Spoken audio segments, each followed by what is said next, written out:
MTA International, reaching the corners of the earth.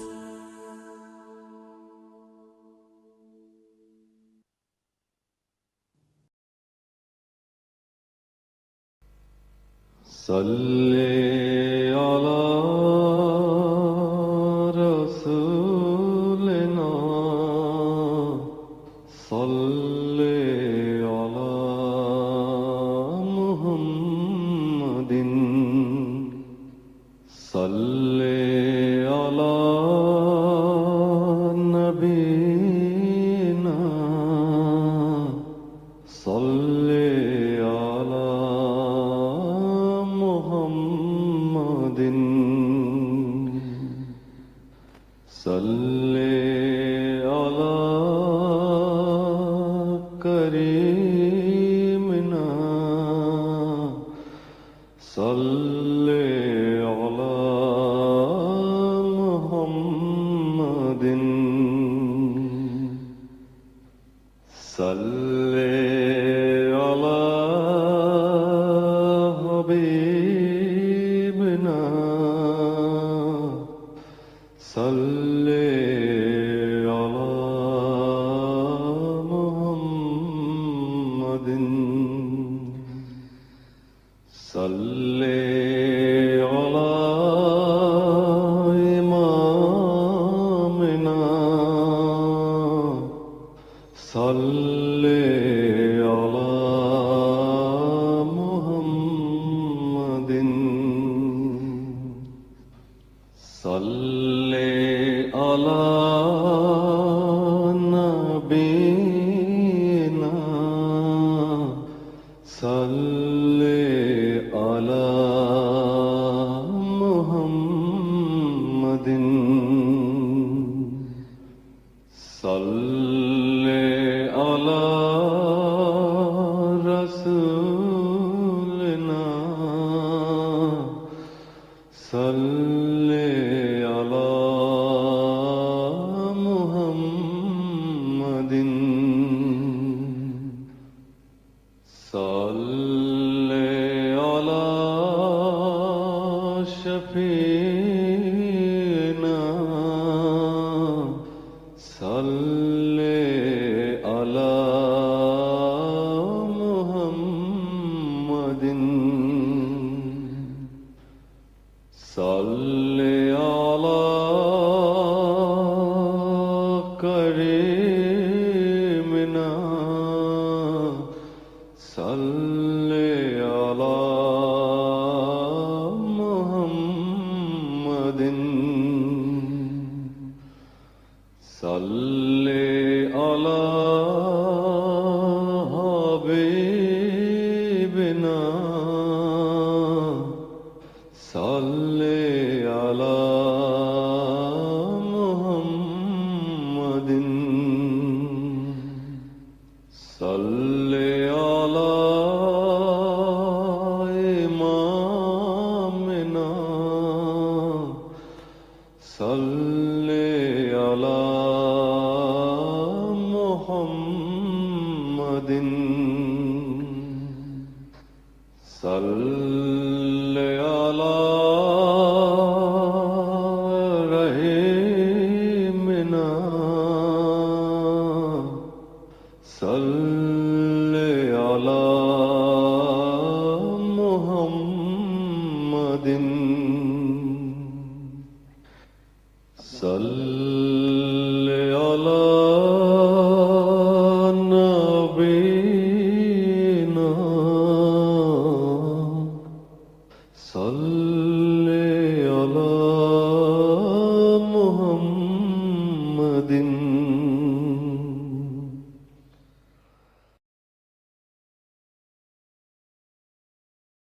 تکبیر اذان اذان دے دیں.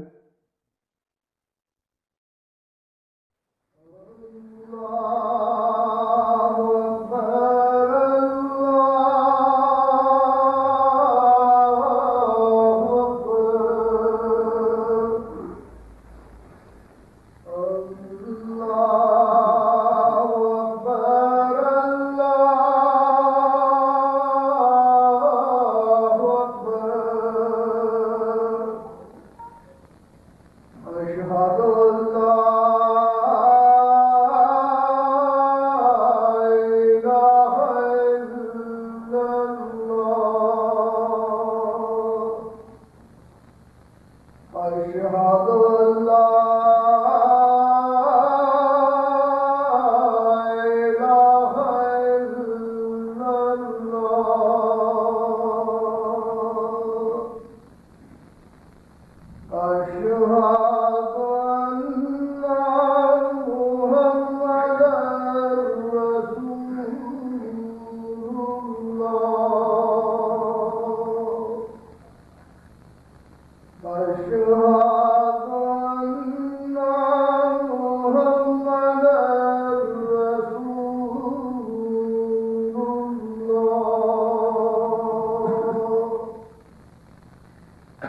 حي على الفلاح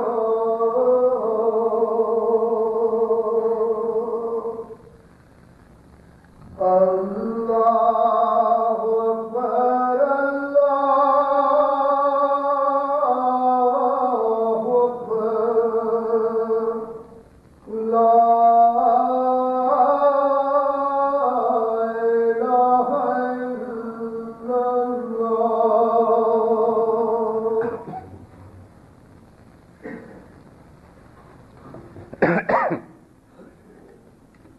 أشهد أن لا إله إلا الله وحده لا شريك له وأشهد أن محمدا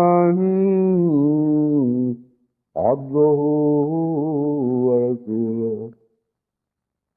أما بعد فأعوذ بالله من الشيطان الرجيم.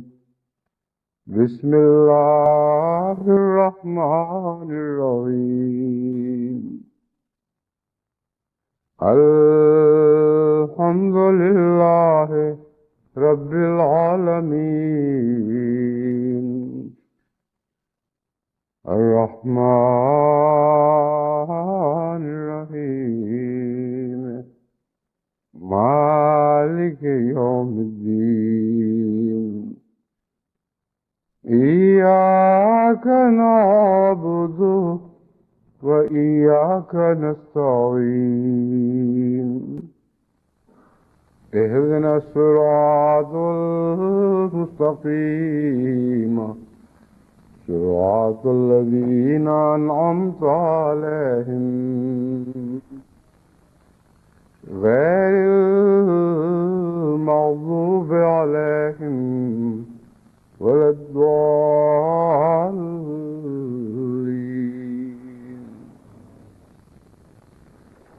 الحمدللہ کہ ایک لمبے سفر کے بعد جس میں 5 جمعے باہر ادا کرنے پڑے، اب میں آج یہ خطبہ جمعہ مسجد فضل لندن سے دے رہا ہوں۔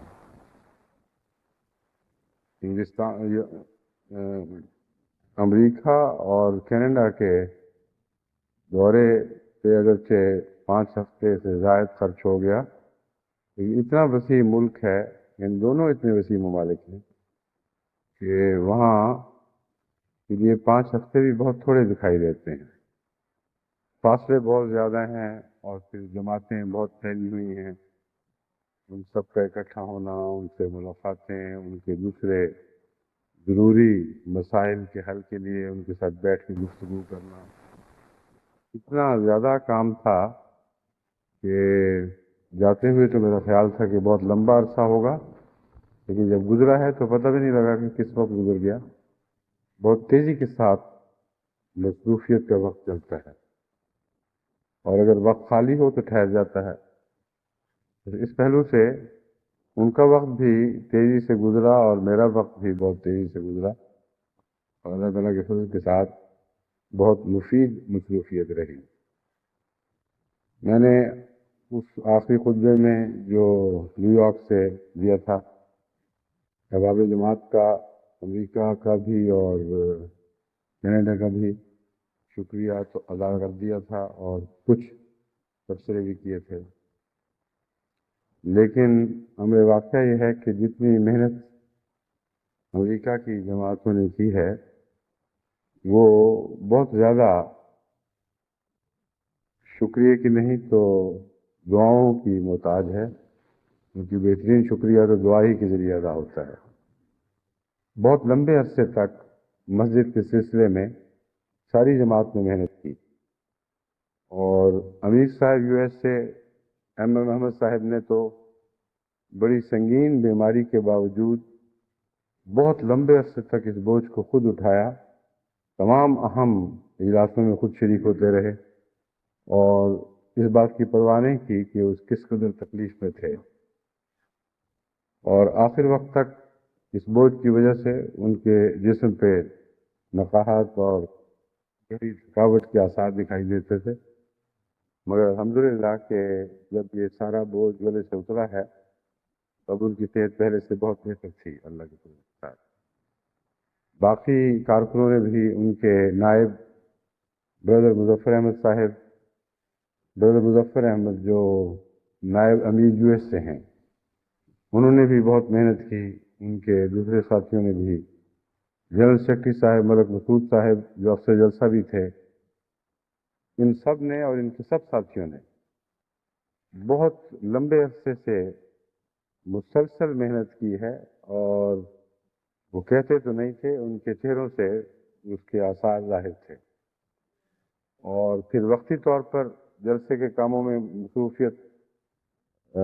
وقتی مصروفیت کے پیش نظر جن کارکنوں نے جلسے کے دوران کام کیا ہے وہ اس کے علاوہ ہیں کہ جس جگہ ہم گئے وہاں کے کارکن کچھ دن پہلے کام شروع کر دیتے تھے، کچھ دن بعد تک کاموں کو سمیٹنے کے بوجھل پر رہتا تھا۔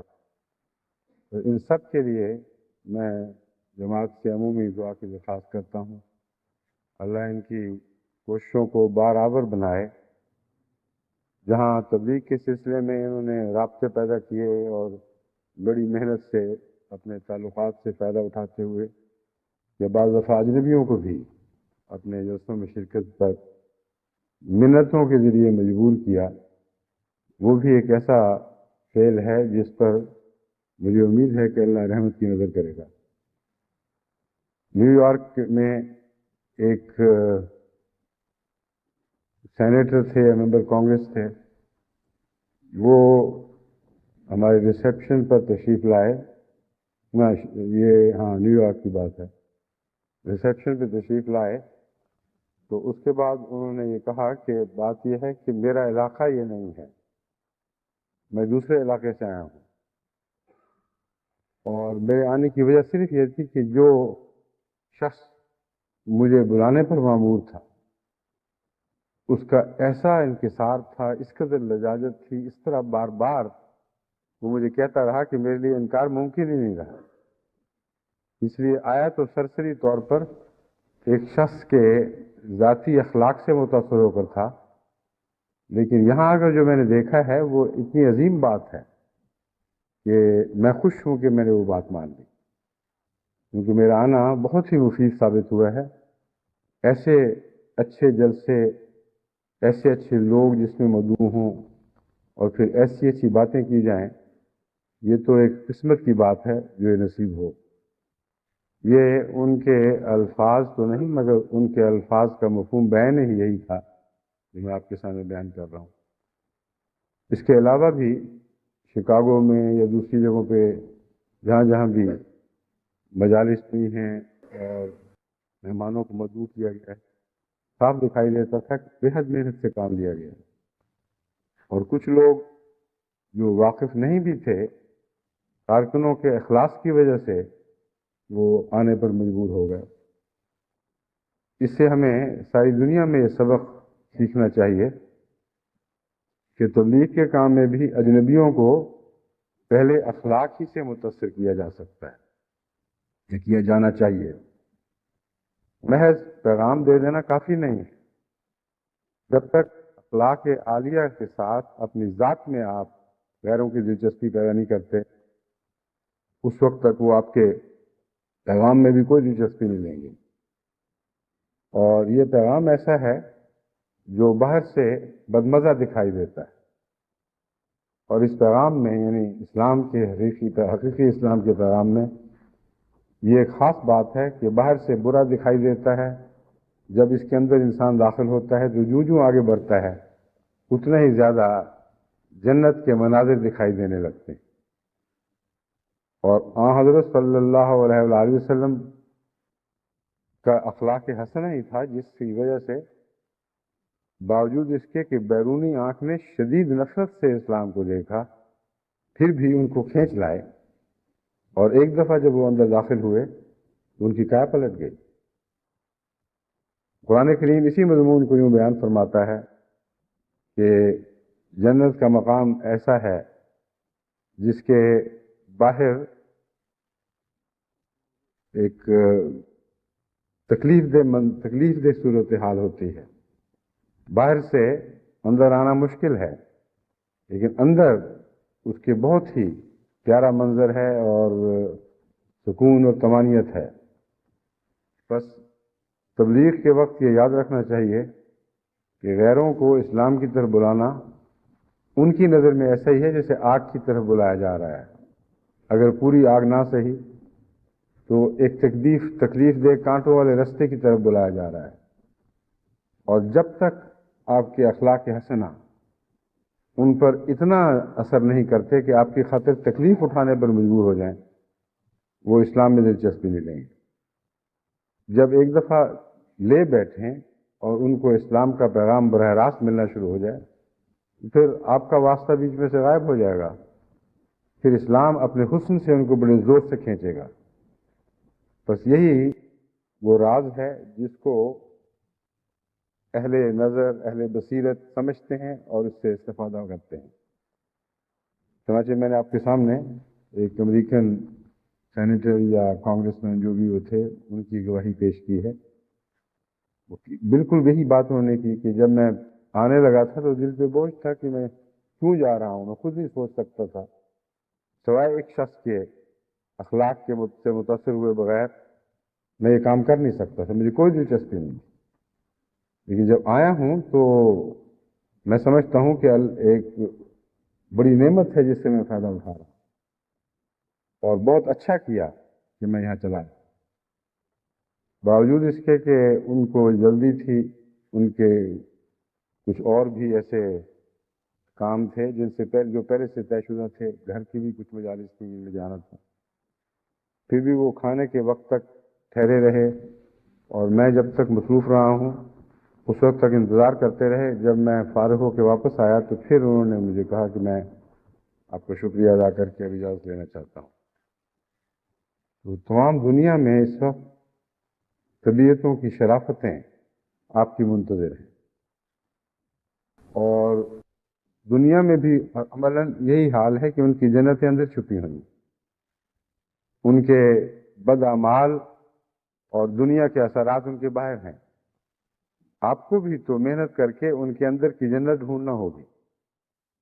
اور جب تک آپ تکلیف کر کے ان کے بد اخلاقیوں سے بے پرواہ ہو کر ان کے اندر سرایت کرنے کی کوشش نہیں کریں گے، اس وقت تک آپ کو بھی جنت نہیں ملے گی.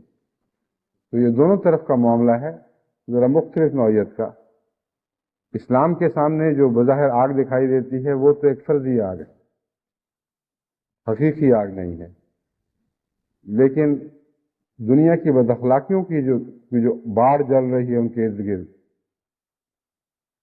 جو باڑ لگی ہوئی ہے اور آگ جل رہی ہے، یہ حقیقی ہے. اس کو عبور کرنا واقعتاً بہت مشکل ہے. لیکن ہر انسان کے اندر ایک جنت موجود ہے، یہ یاد رکھیں. جس کو آپ بد سے بد سمجھتے ہیں اس کے اندر بھی اللہ تعالیٰ نے کوئی حسن دفن کر رکھا ہے. بس مومن کا کام ہے کہ خود کوشش کر کے ان حسن کے دفینوں تک پہنچے، ان سے استفادہ کرے اور ان کو ابھار کر اس کے مالک کے سامنے پیش کرے، تاکہ اسے معلوم ہو کہ اس کے پاس بھی ایک حسن کی دولت ہے. ورنہ تو صحرائے عرب کی طرح کا حال ہوگا کہ جہاں تیل کے دفینے موجود تھے لیکن اس ملک کے باشندوں کو علم نہیں تھا کہ کیا ہے. غیروں نے آ کر محنت کی اور ان دفینوں کو باہر نکالا. تب ان کو قدر آئی کہ اس صحرا میں خدا نے کیسی کیسی دولتیں ہمارے لیے اکٹھی کر رکھی. تو انسانوں میں بھی جن کو آپ صحرا سمجھتے ہیں وہ سب صحرا نہیں ہوا کرتے. ظاہری طور پر دنیا داری ان کو صحرا بنا دیتی، لیکن ہر شخص کے اندر خالق کا ایک حسن پوشیدہ ہے. اس کو تلاش کریں تو ان کی جنت بھی باہر آ جائے. اور اس کے نتیجے میں اسلام سے جو گہرا رابطہ پیدا ہونا چاہیے وہ ان کے لیے زیادہ آسان ہو جائے گا.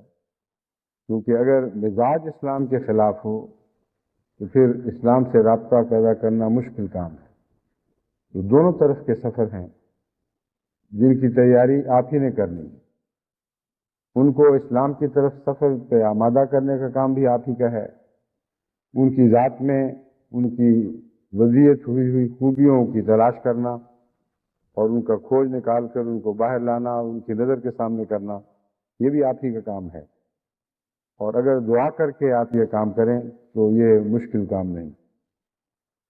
آج کل ہم تبلیغ کے جس دور میں داخل ہوئے ہیں اس میں ہمارے معیار جلد جلد بڑھ رہے ہیں، اور بظاہر یہ معلوم ہوتا ہے کہ اب اس کے بعد اگلا قدم اٹھانا دوبر ہوگا۔ ہر چڑھائی پر چڑھنے والا جانتا ہے کہ ایک چوٹی جو دکھائی دیتی ہے اس تک پہنچنا بہت مشکل دکھائی دیتا ہے، مگر جب آپ پہنچ جاتے ہیں تو ایک سکون نصیب ہوتا ہے، مگر پھر اگلی چوٹی پہلے سے بھی زیادہ مشکل ہو جاتی ہے، اور پھر اس سے اگلی چوٹی اس سے بھی زیادہ مشکل ہو جاتی ہے۔ بس یہ ضروری نہیں کہ آپ اگر ایک بلندی طے کر چکے ہیں تو دوسری بھی اسی آسانی سے کر سکیں گے۔ ہر اگلی بلندی پہلے سے زیادہ مشکل ہوتی چلی جاتی ہے۔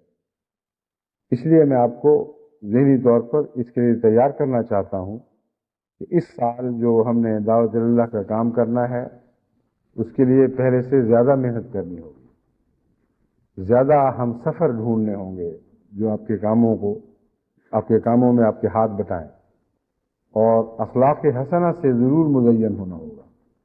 اس کے بغیر یہ سفر طے نہیں ہو سکتا، اس کے بغیر آپ دلوں کے علاقے فتح نہیں کر سکتے۔ تو اللہ تعالیٰ اس کی توفیق عطا فرمائے۔ مشکل کام بھی دعاؤں سے آسان ہو جاتے ہیں، دعائیں کریں تو انشاءاللہ آپ کے کام آسان ہو جائیں گے۔ وہاں بھی میں نے دیکھا ہے، اور بہت سے دوستوں سے جو ملا جنہوں نے اچھے کام کیے تھے، تو سب نے یہی کہا کہ حقیقت میں ہم دعائیں کرتے تھے اور یہ اللہ کا احسان ہے کہ دعاؤں کی وجہ سے خدا نے یہ توفیق عطا فرمائی ہے۔ بس جماعت احمدیہ تو دعا کا ایک زندہ معجزہ ہے۔ اگر دنیا میں کسی نے دعا کی حقیقت پانی ہو تو صرف احمدیت ہے جس سے دعا کی حقیقت زندہ حقیقت کے طور پر سامنے آ سکتی۔ بس آپ دعائیں کرتے رہیں اور محنت کریں اور اخلاص کے ساتھ آگے قدم بڑھائیں۔ سب دنیا کے شریف ہمارے منتظر ہیں، اور شرافت ہر جگہ موجود ہے۔ یہ دو یقینی باتیں ہیں جن کو دل میں جاگزین کر کے یقین کے ساتھ مستحکم قدموں کے ساتھ آگے بڑھتے چلے جائیں۔ اللہ تعالیٰ آپ کے سفر آسان فرما دے گا۔ اس کے بعد اب میں مختصراً نہیں، یہ اس مختصر تبصرے کے بعد اب میں اس مضمون کی طرف واپس آتا ہوں جو حضرت اقدس محمد مصطفیٰ صلی اللہ علیہ وآلہ وسلم کے الفاظ میں آپ تک بعض نصیحتیں پہنچا رہا ہوں۔ ان کا تعلق اخلاق حسنہ ہی سے ہے۔ وہ اخلاق جن پر حضرت اقدس محمد مصطفیٰ صلی اللہ علیہ وآلہ وسلم ہمیں دیکھنا چاہتے ہیں، ان اخلاق کو آپ اپنائیں گے تو اس کا نام اخلاق حسنہ کو اپنانا ہے، ورنہ دنیاوی اخلاق تو محض کھوکھلے اور سطحی ہوا کرتے ہیں۔ حضرت صلی اللہ علیہ وآلہ وسلم نے فرمایا، حضرت انس بن مالک رضی اللہ تعالیٰ عنہ بیان کرتے ہیں کہ حضور نے فرمایا کہ تین اخلاق ایمان کا تقاضا ہے۔ یعنی تین اخلاق ایسے ہیں کہ جو ہر مومن کے لیے اپنانے لازم ہیں، جن کے بغیر ایمان مکمل نہیں ہو سکتا۔ تو جب آپ مومن بنتے ہیں، ایمان لے آتے ہیں، تو لازم ہے کہ وہ تین ایمان کی علامتیں آپ کی ذات میں ظاہر ہوں۔ ان میں سے ایک یہ ہے کہ غصہ آئے تو اس کے باوجود وہ غصہ مومن کو باطل کام میں اور گناہ میں ملوث نہیں کر سکتا۔ جہاں خدا کی اجازت کی حدود دکھائی دے رہی ہیں وہاں تک رہتا ہے، اور اس کا غصہ اسے ان حدود سے تجاوز کرنے پر کبھی آمادہ نہیں کر سکتا۔ جانتا ہے کہ اس غصے کے اظہار کے وقت اگر میں نے اس حد سے آگے قدم بڑھایا تو اللہ کی رضا سے باہر چلا جاؤں، اور جھوٹ اور بیہودہ باتوں پر بھی وہ غصہ اس کو آمادہ نہیں کر سکتا۔ پھر فرمایا، اور وہی شخص جو غصے میں اپنے آپ کو قابو میں رکھتا ہے، مومن، وہ جب خوش ہو تو اس کی خوشی بھی اس کو حق کی حدود سے باہر نہیں پھینکتی، بس دو اہم انسانی جذبات ایسے ہیں جو حد سے تجاوز کرنے پر انسان کو آمادہ کرتے ہیں، ایک غصہ اور ایک خوشی۔ اور انسانی زندگی کی بہت سی بیہودہ حرکتیں اور باطل عادات اور ظلم و ستم کی واردات زیادہ تر انہی دو حالتوں میں سرزد ہوتی۔ بس حضرت صلی اللہ علیہ وسلم فرماتے ہیں کہ ایک سچا ایمان لانے والا غصے میں حد سے نہیں بڑھتا اور حد سے تجاوز کر کے کسی پر ظلم نہیں کرتا، یہ مفہوم۔ اور خوشی میں حد سے تجاوز کر کے اپنی ذات پر ظلم نہیں کرتا۔ خوشی کے ظلم اکثر اپنی ذات پر ہوتے ہیں اور غصے کے ظلم اکثر دوسروں پر ہوتے ہیں، اگرچہ نتیجتاً تو دونوں ہی اپنی ذات کے خلاف ہیں۔ پھر فرمایا، اور جب اسے قدرت اور اقتدار ملتا ہے تو اس وقت وہ اپنے حق سے زیادہ نہیں لیتا، طاقت ہوتے ہوئے اس بات کی استطاعت کے باوجود کہ جتنا چاہے لے لے، جب اس کا حق اس ختم ہوتا ہے وہیں ٹھہر جاتا ہے، ہاتھ آگے نہیں بڑھتا۔ یہ تین بہت ہی گہری خوبیاں ہیں جن کو حضرت محمد رسول اللہ صلی اللہ علیہ وسلم نے ایمان سے وابستہ فرمایا ہے۔ سوال یہ ہے کہ ایمان سے ان کا کیا تعلق ہے؟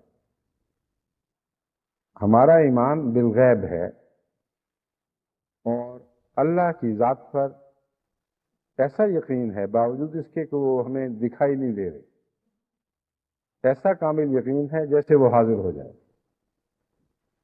تو خدا تعالیٰ جو غائب بھی ہے اور حاضر بھی ہے، وہ یہ معنی بھی رکھتا ہے کہ بہت سی دنیا ہے جن کی نظر سے خدا ہمیشہ غائب ہی رہتا ہے، اور بہت سے ایسے مومن ہیں کہ اس غائب کو بھی حاضر کی طرح دیکھنے لگتے۔ بس جو حاضر ہو جائے اس کی موجودگی میں انسان کے طرز عمل ایک خاص رنگ اختیار کر لیتا ہے۔ جب قانون نافذ کرنے والے اداروں کے نمائندے حاضر ہوں تو اس وقت قانون شکنی کرنے والا کوئی بہت ہی ڈھیٹ اور بے حیا ہوگا، جو جان بوجھ دیکھتے ہوئے کہ مجھ پر سب کی نظریں ہیں پھر بھی وہ قانون شکنی کرے۔ ایسے شخص بعض دفعہ ڈاکو ہوتے ہیں، بعض دفعہ اور جابر اور ظالم ہوتے ہیں، وہ کچھ عرصے تک ایسی بے حیاں کرتے رہتے ہیں، پھر آخر پکڑے جاتے ہیں۔ مگر اللہ کے معاملے میں تو جرأت کا کوئی سوال ہی نہیں رہتا۔ اگر خدا کو انسان حاضر سمجھ لے تو پھر اس کے نتیجے میں مستقلاً انسان کے مزاج اور طبیعت میں ایسی تبدیلیاں پیدا ہونی لازم ہیں کہ جب وہ غصے میں آپے سے باہر ہو رہا ہو تو یہ دیکھ رہا ہو کہ مجھے کوئی دیکھ رہا ہے۔ اب آپ دیکھ لیں کہ اگر غصے کی حالت میں آپ کوئی بیہودہ بات کر رہے ہیں اور کوئی ایسا شخص آ جاتا ہے جس کے سامنے آپ کو بیہودہ باتوں سے شرم آتی ہے تو فوراً اپنی زبان کو آپ کنٹرول میں کرتے ہیں۔ کسی پر ہاتھ اٹھا بیٹھیں، کسی اور کے بچے پر مثلا، اور اس کے ماں باپ سامنے سے آتے دکھائی دیں تو مجال ہے کہ وہ ہاتھ گرے، وہ فوراً واپس ہو جائے گا اور شرمندگی کے ساتھ واپس ہو۔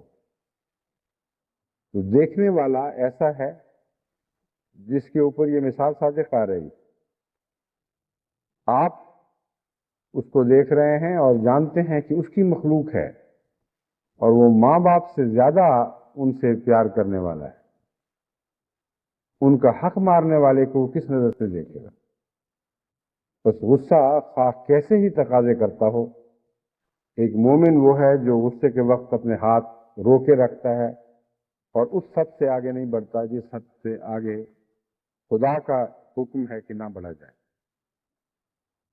اور دنیا میں اکثر فساد جو انفرادی تعلقات کے دائرے میں آتے ہیں غصے کی وجہ سے ہوتے ہیں۔ بہت سے دوست عمر بھر کی دوستی کو غصے کے ایک لمحے میں ہمیشہ کے لیے ضائع کر بیٹھتے ہیں. اور غصے کی حالت میں بعض دفعہ ایک انسان ایسے بہیمانہ جرم میں مبتلا ہو جاتا ہے جس کے پہلے اس کے بغیر وہ تصور بھی نہیں کر سکتا. یعنی غصے کی حالت کے بغیر وہ سوچ بھی نہیں سکتا کہ اس سے ایسا جرم ہو سکتا ہے. لیکن غصے کی حالت میں تو ایسا بھی ہوتا ہے کہ لوگ، جیسا کہ یہاں امریکہ کے میں خصوصاً نیو یارک میں بارہا ایسے واقعات سامنے آئے ہیں، اپنے بچے کا سر دیوار سے پھوڑ دیتے ہیں، دیوار سے ٹکرا کے پھوڑ دیتے ہیں. یہاں انگلستان میں ایک پروگرام میں نے دیکھا کرائمز کے متعلق کہ بہت سے شرابی ہیں جو بہت حساس ہو جاتے ہیں. وہ گھر واپس آتے ہیں، بیوی ان سے شکوہ کرتی ہے کہ کیوں دیر سے آئے ہو. غصہ آتا ہے اور غصے کی حالت میں خود اپنی بیویوں کے ساتھ دیوار سے ٹکرا کر ان کو قتل کر دیتے ہیں. تو غصے کی حالت میں انسان پاگل ہو جاتا ہے اور غصہ حد سے تجاوز کی طرف لے کے جاتا ہے. بس جب حد سے تجاوز ہو تو انسان کا اپنے ذہن پر کوئی کنٹرول نہیں رہتا، اس لیے غصے کو جنون کہا جاتا ہے. مگر خواہ کیسا ہی جنون ہو، اگر وہ سامنے کھڑا ہو جس سے آپ خوف کرتے ہیں، جس کا خوف رکھتے ہیں، جسے مقتدر سمجھتے ہیں، جانتے ہیں کہ وہ اس کی سزا دے سکتا ہے، تو اچانک وہ غصہ بیٹھ جائے گا.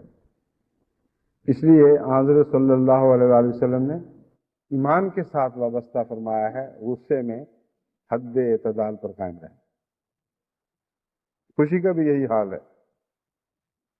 خوشی کی حالت میں انسان ہزار پاگلوں والی حرکتیں کر بیٹھتا ہے، لیکن اگر ایک مالک اور مقتدر سامنے کھڑا ہو جس نے بعض دائرے کھینچ رکھے ہوں کہ ان دائروں سے آگے نہیں بڑھنا، تو خوشی کے وقت بھی وہی تجاوز سے بچنے کا طریق ہے کہ اللہ تعالیٰ کو حاضر ناظر انسان سمجھے اور اس پر کامل ایمان رکھے. تیسری بات فرمایا کہ جب اقتدار ملتا ہے اس کے باوجود وہ دوسرے کے حق پر نظر نہیں ڈالتا اور ذرہ بھر بھی اپنے حق سے زیادہ نہیں دیتا. اس میں بھی یہی حکمت ہے کہ اللہ تعالیٰ پر ایمان ہو تو اس کا ایک لازمی نتیجہ یہ ہے کہ انسان خدا کو مالک سمجھتا ہے اور اپنے آپ کو مالک نہیں سمجھتا. خدا پر ایمان اس کے کامل طور پر مالک ہونے کے تصور کے بغیر ممکن نہیں ہے. اور جسے انسان اپنا حق سمجھتا ہے وہ اتنا ہی ہے جتنا مالک نے دیا ہوا ہے، اس سے زیادہ نہیں. بس یہ اتفاق ہے کہ وہ عارضی طور پر دنیا میں قادر بنایا گیا ہے یا مقتدر بنا دیا گیا ہے. ایک بادشاہ قانون پر فائز ہو جاتا ہے اور بعض دفعہ اپنی مرضی کے قوانین بھی بناتا ہے، حالانکہ اس کو اس کا حق نہیں ہوتا. اور قانون ہو یا نہ ہو، جو ظالم بادشاہ ہیں یا ڈکٹیٹر ہیں وہ عوام کے حق سے چھین کر ان کے پیسے کو اپنی ذات یا اپنے خاندان کے لیے استعمال کرتے ہیں، حالانکہ اللہ تعالیٰ نے اس بات کی اجازت نہیں دی ہوئی. چونکہ وہ اپنے آپ کو مالک سمجھنے لگتے ہیں اس لیے یہ حرکت سرزد ہوتی ہے، ورنہ ناممکن ہے کہ ہو. مالک کوئی اور ہو اور طاقت والا بھی ہو تو کسی کی مجال ہے کہ اس کے مال میں سے کچھ لے. تو بنی نوع انسان کا مال اسے خدا کا مال دکھائی دیتا ہے، اور جب دوسرے کا مال خدا کا مال دکھائی دے تو پھر جرت نہیں ہو سکتی کہ اس پر انسان حق رکھے. تو یہ شخص 3 حالتوں میں آزمایا جاتا ہے، اور 3 حالتیں اس کے ایمان کے حق میں گواہ بنتی ہیں یا اس کے ایمان کے خلاف گواہی دیتی ہیں. غصے کی حالت، خوشی کی حالت اور اقتدار کی حالت. جب آپ کے سپرد کو حکومت کی جائے یا کسی تھوڑے دائرے میں انتظام سپرد کیا جائے تو آپ کے اندر کوئی ایک ذرہ بھی ایسی فخر کی حالت پیدا نہیں ہوتی کہ اس کے نتیجے میں آپ کچھ غلط قدم اٹھا سکیں. یہ بہت ہی اہم نصیحت ہے. اس لیے اگر جماعت احمدیہ فطرت ثانیہ کی طرح اپنی عادات اور اپنے رگوں میں دوڑتے ہوئے جذبے کی طرح داخل کر لے تو بہت بڑے مسائل سے ہمیں نجات مل سکتی. روزمرہ کے جھگڑوں میں زیادتیاں، بد کلامیاں، اور وہ خاندانی سطح پر ہوں، ساس بہو کی باتیں ہوں، یا خاوند اور بیوی کے تعلقات کے بگاڑ کے قصے ہوں، ہر جگہ آپ دیکھیں گے، اور اسی طرح دوستوں کے معاملات میں بھی، کہ غصے کی حالت میں سارا امن کا نظام دربر ہے، اور خوشی کی حالت میں انسان بے راروی اختیار کرتا ہے۔ جب اسے کچھ زیادہ نصیب ہو جائے تو اپنے خرچ کو متوازن نہیں رکھتا۔ بعض دفعہ خوشی کی حالت میں لوگ قرضے لے لے کر بھی دکھاوے کی خاطر کہ یہ خوشی کا دن ہے، اپنے اوپر بہت سے بوجھ اٹھا لیتے ہیں، اور وہ قرض واپس کرنے کی توفیق نہیں ہوتی، تو ساری عمر کا ایک عذاب ہے جو انہوں نے اپنے سر من لیا ہے۔ اس کو روزمرہ کی زندگی میں چسپاں کر کے دیکھیں تو ہر روز یہ تین چیزیں ہمارے لیے آزمائش بنتی ہیں، اور بسا اوقات ہم ان میں شکست کھا جاتے ہیں اور اس آزمائش پر پوری نہیں اترتے۔ اللہ تعالیٰ حضرت ابراہیم سے جو راضی ہوا، اس کا بیان کرتے ہوئے قرآن کریم فرماتا ہے کہ اللہ تعالیٰ نے اس کا ابتلا کیا، اسے آزمایا، اور ہر بار اس آزمائش پہ وہ ہمیشہ پورا اترا۔ بس یہ آزمائشیں کوئی ایسی آزمائشیں نہیں ہیں جو دور کی خیالی دنیا کی باتوں سے تعلق رکھتی ہوں، یہ روزمرہ کی آزمائشیں ہیں۔ اور حضرت ابراہیم علیہ السلام کو خدا نے ہر حال میں آزمائش پر پورا اترتے دیکھا۔ باقی انبیاء بھی اپنے اپنے مقام اور توفیق کے مطابق پورا اترے، لیکن اللہ تعالیٰ کی طرف سے حضرت ابراہیم کے حق میں جو یہ گواہی ملی ہے، وہ معلوم ہوتا ہے کہ وہ اس میں ایک غیر معمولی مقام رکھتے۔ ہر آزمائش کے وقت وہ سوچتے تھے، غور کرتے تھے کہ کس میں خدا کی رضا ہے، کس میں خدا کی ناراضگی ہے، اور ہمیشہ رضا کی جانب قدم اٹھاتے تھے، ناراضگی کی طرف اپنے قدم اٹھنے نہیں دیتے تھے، یعنی بے ارادہ روک لیتے تھے۔ یہ وہ ابراہیمی صفات ہیں جن کو ہمیں اپنانا ہوگا، کیونکہ ان کا زندگی سے تعلق ہے۔ انہی صفات کے نتیجے میں آپ کو زندگی کا راز سمجھایا گیا کہ تو پرندوں کو سدھا، اور پھر دیکھے گا کہ پرندے تیرے حکم کے مطابق تیری آواز پر لبیک کہتے ہوئے ہر سمت سے دوڑے دوڑے تیری طرف واپس آ جاتے ہیں، اڑتے ہوئے تیری طرف واپس آ جاتے ہیں۔ ان سب باتوں کا صفات سے تعلق ہے، اور صفات الہیہ سے تعلق ہے جو اسی کو عطا کی جاتی ہیں جس کے اندر آزمائش میں پورا اترنے کا مادہ پایا جاتا ہے۔ محض اپنی توفیق سے صفات الہیہ نصیب نہیں ہوا کرتے ہیں۔ بس ان دونوں باتوں کا گہرا تعلق ہے۔ فَأَتَمَّهُنَّ، جو فرمایا کہ ابراہیم کو جب ہم نے آزمائش میں ڈالا تو ہر آزمائش پر وہ پورا اترا، اور اس کے بعد صفات الہیہ کا جو ظہور ہوا ہے ابراہیم علیہ السلام کی ذات میں، وہ اسی کا انعام تھا۔ بس اگر آپ نے خدا کے رنگ سیکھنے ہیں اور خدا کے رنگ اختیار کیے بغیر آپ دنیا کو خدا کے رنگ دے ہی نہیں سکتے، تو پھر لازم ہے کہ ان امتحانوں میں پورا اترا کریں۔ اور یہ تین امتحان جو آن حضرت صلی اللہ علیہ وسلم نے ہمارے سامنے کھول کر بیان فرما دیے ہیں، یہ امتحان ایسے ہیں جن کا زندگی کے ہر دائرے سے تعلق ہے، اور بد نصیبی ہے انسان کی کہ وہ اپنی زندگی کے ہر دائرے میں ان تین امتحانوں میں اکثر ناکام ہوتا چلا جاتا ہے۔ بس جماعت احمدیہ کو بڑے غور اور حکمت کے ساتھ اس مضمون کو سمجھنا ہے اور اپنی ذات میں اسے جاری کرنا ہے، کیونکہ ہمارے بہت سے کام پڑے ہوئے ہیں۔ پچھلے سال جو خدا نے ہمیں توفیق عطا فرمائی تھی، اس سے دگنے کا ہم نے عزم باندھا ہے، خدا کی توفیق کے مطابق ہی فیصلہ ہوگا، مگر انسانی ہمت کا جہاں تک تعلق ہے، اللہ پر توکل کرتے ہوئے ہم نے دگنے کا عزم باندھا ہے۔ تو اس دگنے کام کے لیے کچھ طاقت بھی تو دگنی ہونی چاہیے۔ وہ طاقت کہاں سے ملے گی یہ میں آپ کو سمجھا رہا ہوں. دعائیں کریں اور دعاؤں کے ساتھ آزمائشوں میں پورے اترنے کی بالارادہ کوشش کریں. اس نیت کے ساتھ کوشش کریں کہ میں پہلے سے زیادہ طاقتور، مجھے پہلے سے بڑھ کر طاقتور ہونا ہے کیونکہ میرا بوجھ بڑھ گیا ہے. اور یہ حسابی بات ہے. اگر بڑے بوجھ کی اٹھانے کا ارادہ کرتے ہیں تو لازماً اپنے وجود کی پرورش کرنی ہوگی، جسم کمانا ہوگا، اور اس کے بغیر بڑے بوجھ کو اٹھانے کی باتیں کرنا محض ایک دیوانے کی بڑھ ہے، اس کے سوا کوئی حقیقت نہیں. بس آپ جب ارادہ کرتے ہیں کہ ہم نے پہلے سے دگنا پھل حاصل کرنا ہے تو پہلے سے دگنی محنت کرنی ہے، لیکن محنت سے زیادہ اپنے وجود میں وہ طاقتیں پیدا کرنی جن کے نتیجے میں پھر محنت نہیں ہوتی بلکہ شوق اور آسانی کے ساتھ وہ کام سر انجام پا جاتے ہیں جو بعض دوسروں کو محنت سے کرنے پڑتے ہیں. محنت زیادہ لمبے عرصے تک اس طرح کرنا ممکن نہیں ہوتا کہ ہر دفعہ محنت کرنے کے بعد آپ کا جسم چور چور ہو جائے اور بدن کا انگ دکھنے لگے. ایسی محنت سے آہستہ آہستہ دل متنفر ہو جاتا ہے.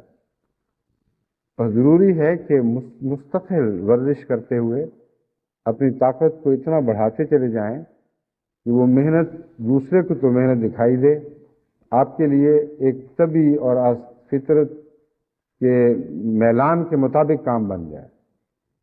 یعنی فطرت کے خلاف چلتے ہوئے آپ کو وہ کام نہ کرنا پڑے، اپنی فطرت کے میلان کے مطابق اپنی بڑھتی ہوئی طاقتوں کے نتیجے میں وہ کام آپ کو آسان دکھائی دے. اور یہ کوئی کہانی کی بات نہیں، یہ اسی طرح عملی حسابی بات ہے جو میں آپ کے سامنے رکھ رہا ہوں. حضرت صلی اللہ علیہ وآلہ وسلم نے جو اخلاق حسنہ ہمیں سکھائے ہیں ان کو سمجھ کر، ان کو سیکھ کر لازم ہے کہ آپ کے روحانی بدن میں غیر معمولی طاقت پیدا ہو، اور وہی طاقت ہے جو آپ کے کام آئے گی. حضرت ابن مسعود بیان کرتے ہیں، یہ پہلی حدیث جو تھی یہ الصغیر للطبرانی سے لی گئی تھی. موجم الصغیر کتاب کا نام، الموجم الصغیر مشہور کتاب ہے.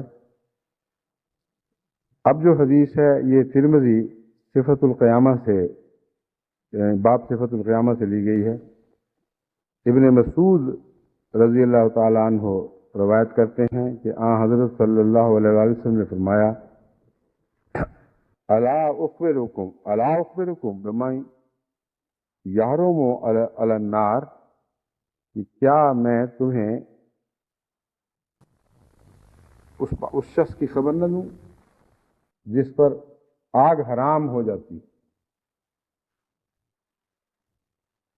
فرمایا کیا میں تم کو بتاؤں کہ آگ کس پر حرام ہے؟ وہ حرام ہے ہر اس شخص پر جو لوگوں کے قریب رہتا ہے، یعنی نفرت نہیں کرتا، ان سے نرم سلوک کرتا ہے. یہ جو یعنی نفرت نہیں کرتا، نرم سلوک کرتا ہے، یہ لین سہلن، لین سہلن کا ترجمہ کیا گیا اور ان کے لیے آسانی مہیا کرتا ہے. یہ بہت ہی اہم روزمرہ کا ایک دستور ہے جسے سمجھنا چاہیے، کیونکہ یہ ایک بہت ہی اہم راز ہمیں بتا دیا گیا ہے. اگر تم چاہتے ہو کہ جہنم کی آگ تم پر حرام کر دی جائے خدا تعالیٰ کی طرف، اور کسی قیمت بھی تم جہنم میں داخل نہ ہو، تو یہ آسان سا طریقہ اختیار کر. دعویٰ بہت مشکل اور طریق بہت آسان، لیکن آسان ہونے کے باوجود اکثر لوگ اسے اختیار نہیں کرتے. اور وہ طریق یہ بیان فرمایا ہے کہ لوگوں سے دور نہ ہو، ان کے قریب رہو. ہر انسان جب ایک طبقے سے ترقی کر کے ایک اونچے طبقے میں داخل ہوتا ہے تو بالعموم اس پہلے طبقے سے بھی اور اس سے نچلے طبقے والوں سے بھی اس کا فاصلہ بڑھ جاتا ہے. پھر جب اور ترقی کرتا ہے اور ایک اور طبقے میں قدم رکھتا ہے تو اس کا فاصلہ اور بڑھ جاتا ہے، یہاں تک کہ جو امیر لوگ ہیں ان کے محلے الگ، ان کی کوٹھیاں الگ، ان کے سفر الگ، ان کا روزمرہ کا رہن سہن تمام دوسرے انسانوں سے کٹ کے الگ ہو جاتا ہے۔ اور یہ ایک فطری ایسی بات ہے، فطرتی طور پر ہمارے مزاج میں داخل ہونے والی، کہ ہمیں اس کا شعور نہیں رہتا کہ ہم کیا کر رہے ہیں۔ فطرتی طور پر میں نے جو کہا ہے یہ مراد نہیں کہ انسان کو اس فطرت پہ پیدا کیا گیا ہے، فطرتی طور پر صرف ان معنوں میں کہہ رہا ہوں کہ ہمارے روزمرہ کے مزاج میں اتنی داخل ہو گئی ہے کہ وہ یہ فطرت ثانیہ بنی ہوئی ہے، اور ہم محسوس نہیں کرتے کہ ہم دنیا سے الگ ہو رہے ہیں اور پہلوں سے کٹ رہے ہیں۔ بعض لوگ ایسے ہوتے ہیں کہ جب وہ بڑے ہوتے ہیں تو اپنے ماں باپ سے بھی کٹ جاتے ہیں، اور یہ بہت بڑی بدبختی ہے۔ حضرت صلی اللہ علیہ وآلہ وسلم نے فرمایا ہے کہ تم لوگوں میں رہو، ان کے ساتھ رہو، ان سے کٹنا نہیں۔ اگر تم بنی نوع انسان سے کٹ گئے تو خدا سے کاٹے جاؤ گے، یہ مفہوم ہے۔ اور جو بنی نوع انسان کے ساتھ رہتا ہے اللہ اس کے ساتھ رہے گا، اور جس کے ساتھ اللہ رہے اس کے اوپر یقیناً جہنم حرام ہے۔ اور جیسا کہ میں نے بیان کیا ہے، لوگوں میں ہٹنے اور کٹنے کی عادت ہوتی، اور اس کے نتیجے میں بعض دفعہ یہ ہوتا ہے کہ غریب خاندان کے غریب افراد کو ان کے گھر تک رسائی بھی نہیں رہتی، ان کو مجلسوں میں ملتے ہیں تو ان کی آنکھیں بدلی ہوئی ہوتی ہیں، شرم محسوس کرتے ہیں کہ یہ جو شخص غریب سا دکھائی دیا ہے، ہمارے سے اس کا کوئی گہرا خونی رشتہ ہے۔ اور جیسا کہ میں نے بیان کیا ہے، بعض واقعات سے پتہ چلتا ہے، اور یہ ایسے واقعات ہیں جو محض فرضی نہیں بلکہ حقیقتاً روزمرہ ہونے والے واقعات ہیں۔ اور بعض اپنے تجربے میں میرے علم میں بھی ایسے آئے ہیں کہ بچہ امیر ہو گیا اور شادی بھی ایسی جگہ ہو گئی جو نخرے والی اور دنیا کی جدید تہذیب سے متاثر عورت تھی، تو اس کے لیے یہ بات قابل شرم ہو گئی کہ میرا باپ میرے گھر میں رہے، اور اس کے لیے پھر ذرا ہٹ کر کوارٹر بنا دیے گئے، اور اس کو ایسی حالت میں رکھا گیا کہ جب وہ لوگ آئیں تو ان کے سامنے نہ آئے۔ بعض اپنی ماؤں سے شرمانے لگ جاتے ہیں، بعض اپنے باپوں سے شرمانے لگ جاتے ہیں۔ ایک دفعہ ایک ایسے ہی گھر میں ایک بچہ اپنی پرانی چیزیں ایک کمرے میں جمع کر رہا تھا، پرانا بستر، پرانے بوٹ، تو اس کے باپ نے کہا کہ یہ تم کیا حرکت کر رہے ہو؟ اس نے کہا میں وہی کر رہا ہوں جو آپ کرتے ہیں، آپ نے اپنی پرانی چیزیں اپنے ابا کو دے دی ہیں، پرانے بستر ان کے لیے کر دیے ہیں، تو میں نے کہا جب آپ بوڑھے ہوں گے تو مجھے بھی آپ کے لیے کچھ چیزیں جمع کرنی چاہیے، تو میں اپنی پرانی اور گندی چیزیں آپ کے لیے اکٹھی کر رہا ہوں۔ وہ بچہ ذہین تھا، نیک فطرت تھا، اس نے کیسا اچھا سبق اپنے باپ کو دیا۔ انسان جو غفلت کی حالت میں زندگی بسر کرتا ہے اس کو یہ بھی نہیں پتہ لگتا کہ میں کس سے کیا کر رہا ہوں، اور جو عامت الناس ہیں جن سے اس کا کوئی رشتہ نہیں، ان کے معاملے میں تو بہت ہی متکبر ہو جاتا ہے۔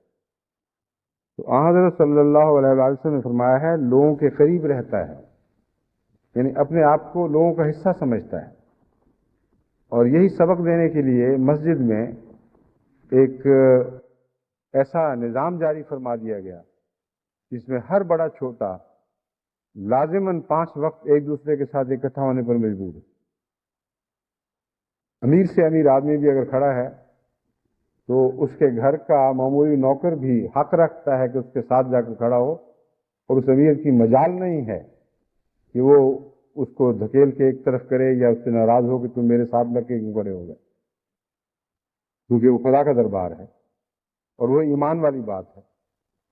جب ایمان غائب کو حاضر کر دے تو ہر دوسرا فاصلہ مٹ جاتا ہے، ہر دوسرا خیال غائب ہو جاتا ہے، صرف ایک عظیم وجود کی حاضری کا خیال ہے جو دل پر اور دماغ پر غالب رہتا ہے۔ بس اسلام نے ہمیں یہ سکھایا ہے کہ اللہ کی نظر میں تمہیں لازماً خدا کے بندوں سے تعلق قائم رکھنا ہوگا، کیونکہ اس کی نظر جسے اپنے بندوں سے تعلق قائم کرتے ہوئے دیکھے گی اسے پیار سے دیکھے گی، اسے اپنا قرب عطا کرے گی، اور یہ نتیجہ ہے، اس بات کا نتیجہ یہ لازم ہوگا کہ اس پر جہنم حرام ہوگی۔ تو جہنم کا حرام ہونا اس سے پیچھے ایک کہانی رکھتا ہے، ایک اعمال اور مزاج کی کہانی ہے۔ اسے سمجھیں گے تو پھر جہنم حرام ہوگی، ورنہ یہ کہ ہم لوگوں سے ملتے جلتے ہیں روز، کوئی بات نہیں، ہم پر جہنم حرام ہوگی، یہ بات غلط ہے۔ جہنم حرام ہونے کا دعویٰ، فتویٰ بہت بڑا فتویٰ ہے، اس کے پیچھے جو اعمال ہیں ان میں کوئی خاص گہری بات ہونی چاہیے، جس کی وجہ سے محمد رسول اللہ یہ اعلان کر رہا ہے کہ جو یہ کرے گا اس پہ جہنم حرام ہوگی، کوئی معمولی اعلان نہیں ہے۔ تو اس کی حکمت کو سمجھیں اور اپنے دل کو عامت الناس کے قریب کریں، اور ان کے قریب ہونے کا مطلب یہ نہیں کہ ہر وقت ان کے ساتھ کھڑے رہیں، یہ تو ناممکن ہے۔ ان کے قریب ہونے کا مطلب یہ ہے کہ ان کی بیماریوں پر، ان کی کمزوریوں پر، ان کی تکلیفوں پر نظر رکھیں، خوشیوں میں ان کے ساتھ شامل ہونے کی کوشش کریں، ان کے غم بانٹنے کی کوشش کریں، احساس رہے کہ یہ بھی میرے ہیں، میں ان کا ہوں۔ یہ بنیادی مزاج ہے جس پر آگ حرام کی جاتی ہے، اور اسی کی طرف حضرت صلی اللہ علیہ وسلم بلاتے ہیں۔ انہوں نے فرمایا تحرمو، یعنی جہنم حرام ہوگی، علی کل قریب حین لین سہل، ہر اس شخص پر حرام ہوگی جو آسان ہے لوگوں کے لیے، نرم ہے لوگوں اور سہولت کے ساتھ مہیا ہے، اور ان کی سہولتوں کا خیال رکھتا ہے۔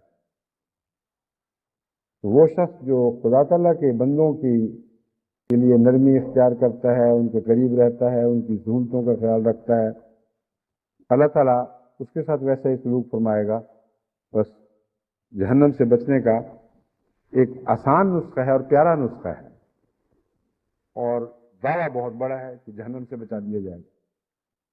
تو اگر آپ غور کریں اور ان صفات کے ساتھ بندوں کے قریب ہوں جو صفات بیان فرمائی گئی ہیں، تو مشکل نہیں ہے، کیونکہ نرمی میں مزہ ہے، سہولت دینے میں ایک مزہ ہے، اور حسن سلوک میں ایک مزہ ہے۔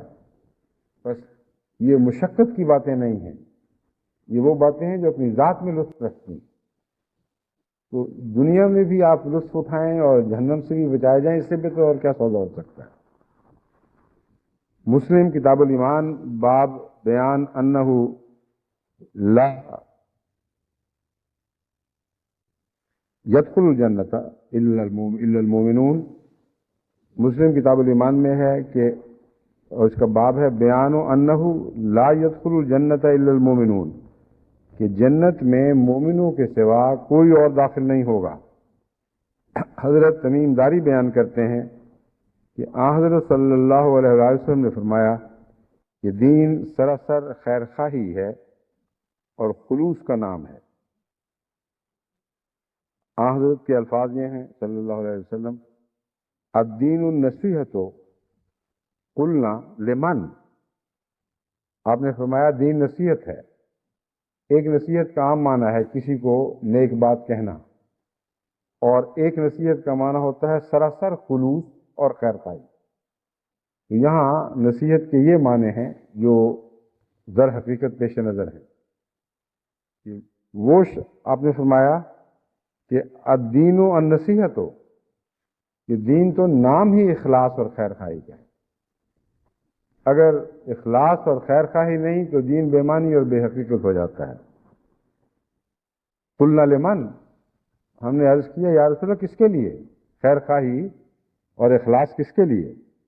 تو آپ نے فرمایا للہ ولکتابہ ولرسولہ ولائمۃ المسلمین وعامتہم، آپ نے فرمایا کہ اللہ کے لیے خیر خواہی، اللہ کے لیے خیر خواہی کا ترجمہ درست نہیں، یہاں یہ ہونا چاہیے اللہ کے لیے خلوص نیت۔ اللہ کی خیر خواہی کو انسان کیسے کر سکتا ہے؟ تو یہاں اللہ کے لیے سے مراد یہ ہے اللہ کے لیے آپ کی نیتوں کا خالص اور پاک ہو جانا، اس میں کوئی غیر اللہ کی منوری نہ رہے۔ وَلِرَسُولِهِ، اور رسول کے لیے بھی اپنے اخلاص کو کامل کر دیں اور پاک کر لیں. وَلَأِمَّةِ الْمُسْلِمِينَ یہاں دونوں معنی داخل ہو جائیں گے، اور مسلمانوں کے اماموں کے لیے بھی پاک خیالات رکھیں، خیر خواہی کے جذبات رکھیں، اور ان سے بھی اخلاص کا تعلق رکھیں. وہ عامتہم اور عامت المسلمین کے لیے بھی پاک صاف خیالات رکھیں اور ان سے بھی حسن سلوک کا معاملہ کریں، ان کی خیر خواہی چاہیں. فرمایا یہ وہ چیزیں ہیں جو جنت میں داخل کرنے کے لیے ضروری ہیں، اور خلاصہ یہ ہے کہ نصیحت یعنی اخلاص اور خیر خواہی کا تعلق، یہی وہ باتیں ہیں جو انسان کے لیے انسان کو جنت عطا کرنے والی.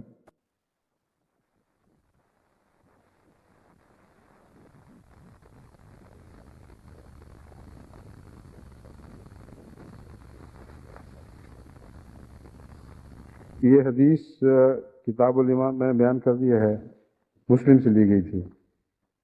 اب یہ دوسری حدیث ہے، یہ بھی مسلم ہی سے لی گئی ہے. کتاب البر والصلۃ باب فضل الرفق. عن عائشہ رضی اللہ تعالی عنہا زوج النبی صلی اللہ علیہ وسلم قال ان الرفق لا يكون في شيء الا زانه ولا ينزع من شيء الا شانه. کہ حضرت صلی اللہ علیہ وآلہ وسلم کی زوجہ مطہرہ حضرت عائشہ سے روایت ہے کہ حضور نے فرمایا صلی اللہ علیہ وسلم، کسی چیز میں جتنا بھی رفق اور نرمی ہو اتنا ہی اس کے لیے زینت کا موجب بن جاتا ہے، اور جس سے رفق اور نرمی چھین لی جائے وہ اتنی ہی بدنما ہو جاتی ہے. زانہ کا مطلب ہے اسے زینت بخشی، اور شانہ کا مطلب ہے اس میں داغ لگا دیا، اسے داغدار کر دیا، اس میں یعنی بدصورتی پیدا کر دی. تو امر واقعہ یہ ہے کہ حضرت صلی اللہ علیہ وآلہ وسلم امت میں رفق اور نرمی کو عام کرنا چاہتے تھے اور سمجھانا چاہتے تھے اور سمجھاتے رہے. اور آج بھی آپ کا یہی پیغام ہے کہ اگر تم اپنے اعمال کو زینت بخشنا چاہتے ہو تو اپنے اندر نرمی کی عادت ڈالو اور سخت گیری اختیار نہ کرو. اور ایک مبلغ کے لیے تو بہت ہی اہم ہے کہ وہ روزمرہ کی زندگی میں نرمی کی عادت ڈالے. مشکل یہ ہے کہ اگر ایک انسان ایسے ماں باپ کے گھر میں پلتا ہے جو آپس میں ہمیشہ سخت کلامی کرتے رہے، تو شروع ہی سے کام لیتے رہے، تو بہت بعید بات ہے کہ ان کے بچے بڑے ہو کر نرمی اختیار کریں گے. تو نصیحت سن کر اس پر عمل کی خواہش کرنا یا ادب سے یہ سوچنا کہ رسول اللہ کا کلام ہے مجھے کرنا چاہیے، یہ ہر انسان کے بس کی بات نہیں ہے. یہ گہرا مسئلہ ہے. نرمی اور رفق لمبی تربیت کو چاہتے ہیں. جن گھروں میں ماں باپ پرشروع ہوں اور بد کلام ہوں اور بات بات میں جھگڑنے والے ہوں، بعض دفعہ ان کے بچوں میں رد عمل پیدا ہوتا ہے اور نرمی بھی پیدا ہو جاتی ہے، لیکن اس نرمی کے ساتھ اپنے ماں باپ کے خلاف نفرت اور ان سے دوری بھی ساتھ پیدا ہو جاتی ہے. ایک طرف وہ نرمی سے لوگوں کی طرف جھکتے ہیں کیونکہ ان کو رد عمل ہو جاتا ہے، اور دوسری طرف جن سے حسن سلوک کا قرآن حکم دیتا ہے ان سے وہ دور چلے جاتے ہیں. تو یہ نرمی بھی برائی سے خالی نہیں ہوتی. اصل اخلاق کی نرمی وہ ہے جو بچہ اپنے با اخلاق، نرم روح اور خلیق ماں باپ سے سیکھتا ہے. جس کے گھر میں گفتگو تہذیب سے ہو رہی ہے اس کے گھر میں بچے بالعموم بہت نرم روح پیدا ہوتے ہیں، اور جب بڑے ہوتے ہیں تو معاشرے میں بھی ان کے گوشے سب دوسروں کے لیے نرم رہتے ہیں. اور بد اخلاق گھروں میں بد اخلاق لوگ پیدا ہوتے ہیں. اب ان کو آپ نصیحت کر کے دیکھ لیں، نصیحت کا اثر نہیں. حضرت صلی اللہ علیہ وآلہ وسلم کے حوالے سے بات کہی جا رہی ہے، لیکن شاذ ہی ہوگا جو بچپن سے بدخلق ہو تو یہ بات سنتے ایک دم نرم روح ہو جائے. اس لیے میں سمجھا رہا ہوں کہ اتنی اہم نصیحت کو اگر آپ نے سنجیدگی سے دیکھنا ہے تو اس کے لیے لمبی محنت درکار ہوگی۔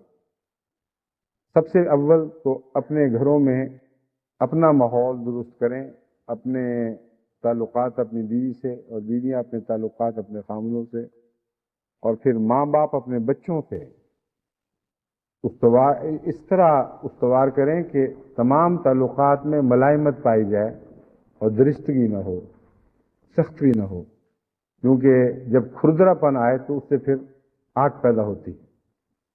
جتنا بھی آپس کے معاملات میں کھردرا پن ہو، اتنا ہی اس سے قانون فطرت کے طور پر آگ پیدا ہوتی ہے، اور وہی آگ ہے جو غصے میں تبدیل ہوتی ہے، جو بعض دفعہ سارے معاشرے کو جلا دیا کرتی ہے۔ نصیحت کر دینا کافی نہیں ہے، اس لیے مجھے آپ کو سمجھانا پڑ رہا ہے۔ یہ وہ نصیحت ہے جس پر عمل بہت لمبی محنت کو، بڑی گہری توجہ کو چاہتا ہے۔ ہر وقت ہر آن اپنے گھروں کے ماحول پر نظر رکھیں، اپنے اندر اگر پہلے سختی تھی تو اسے رفتہ رفتہ نرمی میں تبدیل کرنے کی کوشش کریں۔ بار بار یاد رکھیں کہ حضرت صلی اللہ علیہ وآلہ وسلم آپ سے یہ تقاضا کر رہے ہیں کہ اگر ایسا نہیں کریں گے تو آپ بدزیب بنے رہیں گے، مکروہ صورت ہو جائیں گے، کوئی آپ کی طرف توجہ نہیں دے گا۔ بس معاشرے میں تو بد اخلاقی سے پہلے ہی بہت گھر اجڑ گئے ہیں، لیکن جس تعلق میں آپ کو سمجھا رہا ہوں، آپ گھر ہی نہیں دنیا اجاڑنے والے بنیں گے، کیونکہ آپ کی بدزیبی جو بد اخلاقی کے نتیجے میں پیدا ہوئی ہے، اس کے نتیجے میں بہت بڑی تعداد میں ایسے لوگ جو آپ کے حوالے سے اسلام میں دلچسپی لے سکتے تھے، وہ اسلام سے متنفر ہو رہے ہیں اور اسلام سے دور ہٹ رہے ہیں، اور اس کے نتیجے میں آپ ان سب کے ذمہ دار ہو جائیں گے۔ تو محض اپنا گھر ہی نہیں اجاڑ رہے بلکہ دنیا کے گھر بھی اجاڑنے والے بن گئے۔ اگر ایک مومن اپنے گھر میں نرمی اور رفق کا سلوک کرتا ہے، اور اپنے بچوں سے بھی پیار اور محبت اور ادب کا سلوک کرتا ہے، اور بے وجہ سختی نہیں کرتا، کیونکہ بعض اوقات سختی بھی اخلاق کا حصہ ہوتی ہے، اور وہ نرمی اور رفق کے خلاف نہیں ہوتی۔ اگر یہ خلاف ہوتی تو حضرت صلی اللہ علیہ وآلہ وسلم کی کبھی سختی نہ کرتے، لیکن نرمی اور رفق اور حلم جو باتیں بیان فرمائی گئی ہیں، ان کی پہچان یہ ہے کہ ایسا شخص جب سختی بھی کرتا ہے تو دور نہیں پھینک۔ وقتی طور پر ایک شخص تکلیف محسوس کرتا ہے، لیکن پھر بلا اختیار بے ساختہ اس طرف واپس لوٹ آتا ہے۔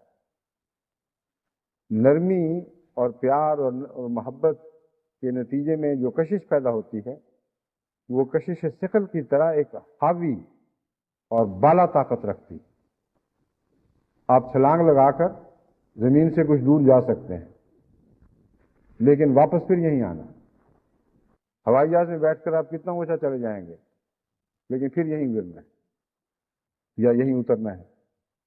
بس نرمی اس کشش ثقل کی طرح ہے جو ہمیشہ اپنی طرف کھینچ رہی ہے، اور وقتی سختی سے اگر کوئی دور ہٹتا بھی ہے تو کچھ عرصے کے لیے ہٹ سکتا ہے، ہمیشہ کے لیے نہیں۔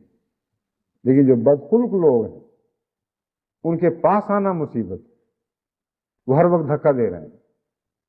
جس طرح اپوزٹ پول ایک دوسرے کے قریب ہو جائیں، یعنی ایک ہی پول اپنے جیسے پول کے قریب ہو جائے تو ایسا ہی منظر پیدا ہوتا ہے، وہ ایک دوسرے کو دھکا دینے لگ جاتے ہیں، اور بڑی کوشش کے ساتھ ان کو آپ جوڑیں گے، جب ہاتھ ہٹائیں گے پھر اوپر ہٹ جائیں۔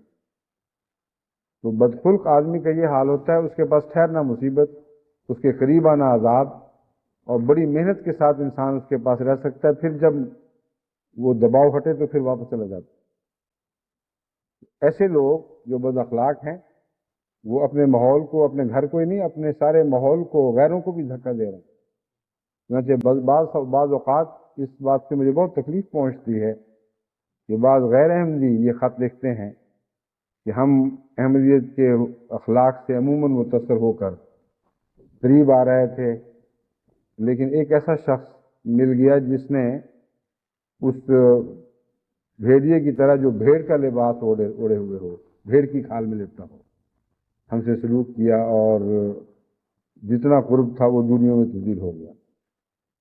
بعض لوگ کہتے ہیں کہ ہم سمجھتے ہیں یہ وقتی ایک انفرادی کمزوری ہے اور جماعت اچھی ہوگی، لیکن بعض یہ کہتے ہیں کہ اب ہمارا دل ہی اتر گیا ہے۔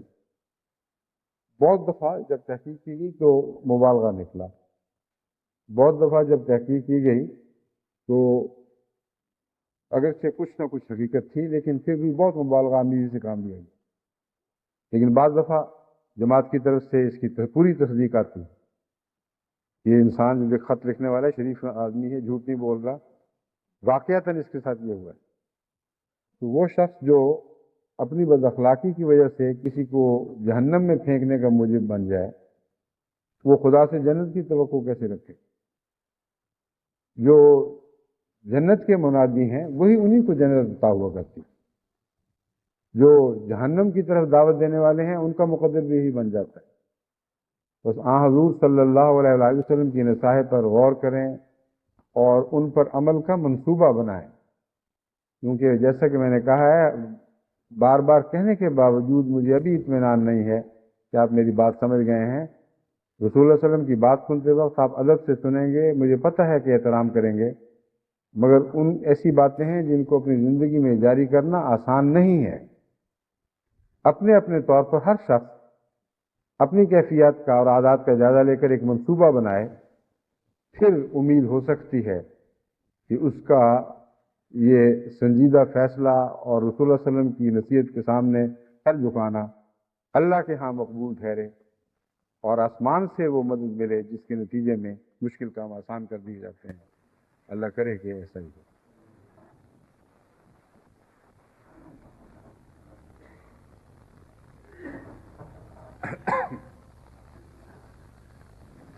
الحمد للہ نحمده ونستعینه ونستغفره ونؤمن به ونتوکل علیہ ونعوذ باللہ من شرور انفسنا ومن سیئات اعمالنا من يهده اللہ فلا مضل له ومن يضلله فلا هادي له ونشهد أن لا إله إلا الله وحده لا شريك له ونشهد أن محمدا عبده ورسوله عباد الله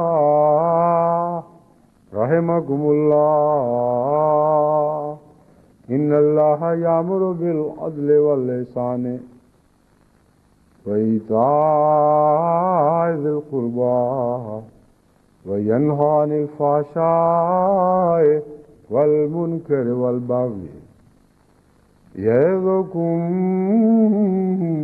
لعلكم تذكرون اذكروا الله يذكركم وادعوه يستجب لكم ولذكر الله أكبر۔ ما كان